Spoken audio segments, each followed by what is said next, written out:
ወይስ በሱ ሀሳብ አትስማማም? እኔ በምግብ ብቻ ነው የማውቀው። ፍቅር ሞክሬ ስለማላውቅ አላውቅም። ቅድስት ምን ነው ፈራሽ እንዴ?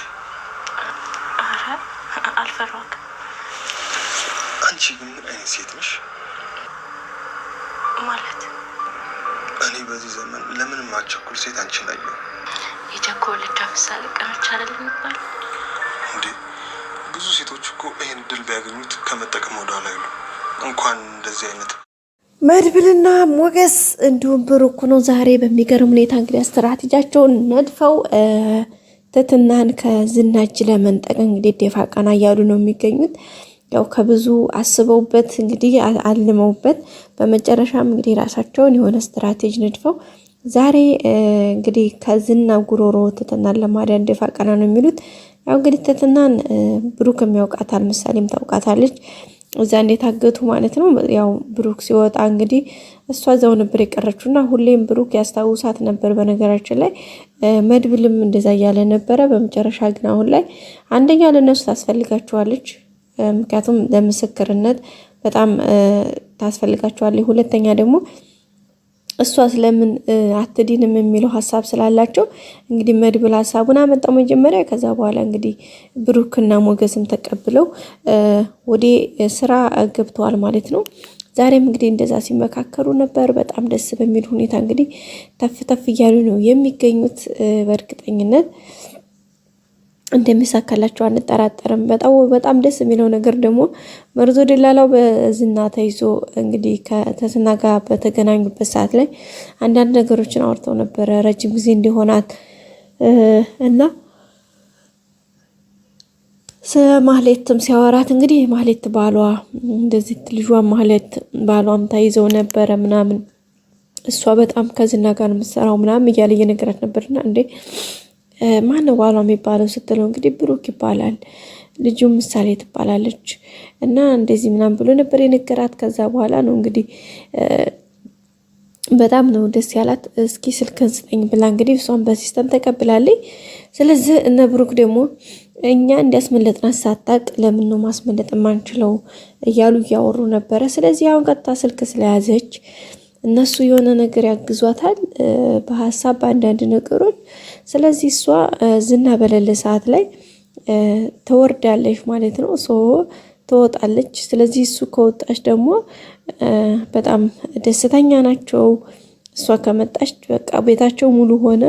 አንደኛ ለምስክርነት፣ ሁለተኛ እንግዲህ ዝናን መበቀል ራሱ እነሱ በጣም ነው ደስ የሚላቸው እንደምታውቁት።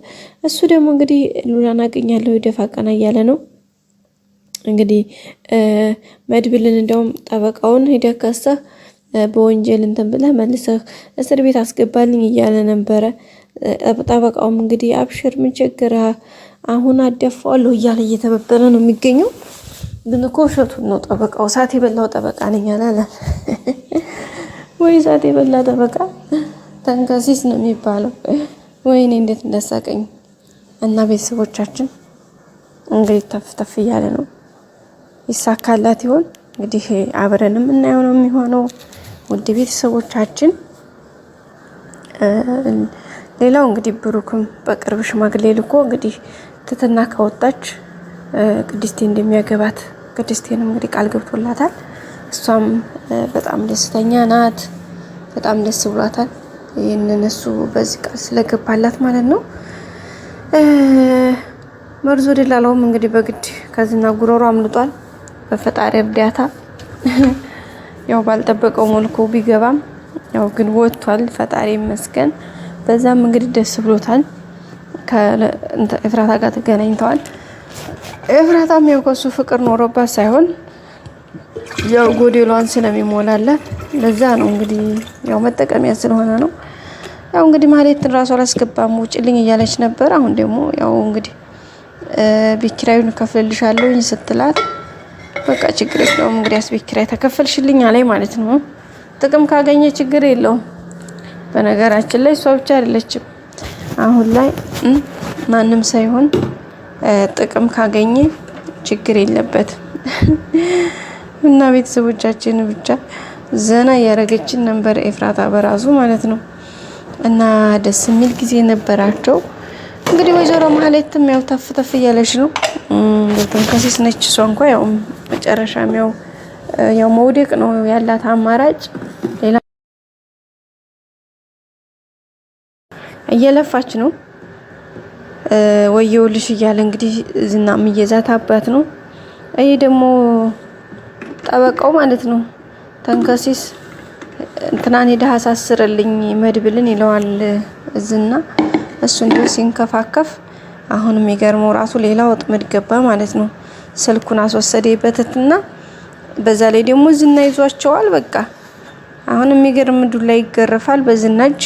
ከዛም እንግዲህ ትትና ደግሞ ስልኩን ወስዳበታለች። እሱ ደግሞ ሌላ ሪስክ ነው አንተ ነው የሰጣሃት ምናምን ብሎ ደግሞ ዝና እንግዲህ እሱን ነው ይዞ በሷ ተራዛ የሚደበድበው።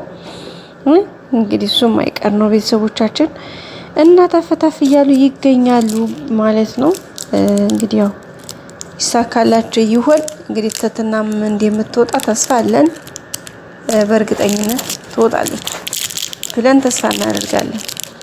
ምክንያቱም አንደኛ ስልክ አግኝታለች፣ ሁለተኛ ደግሞ እነ መድብል ጋር መርዞ ደላላው ስለሚያገናኛት ምንም ጥርጥር የለውም ይገናኛሉ። በቀጣይ ክፍል እንግዲህ ትትናም ከዛ ወጣ እነዚህና ወደ ስር የሚወርድበት መንገድ ቅርብ ነው ማለት ነው። ቤተሰቦቻችን በቀጣይ በአዲስ ቪዲዮ እስከምንገናኝ ሰብስክራይብ፣ ላይክ፣ ሼር ማድረጋችሁን አትርሱ። መልካም ጊዜ። ባይ ባይ።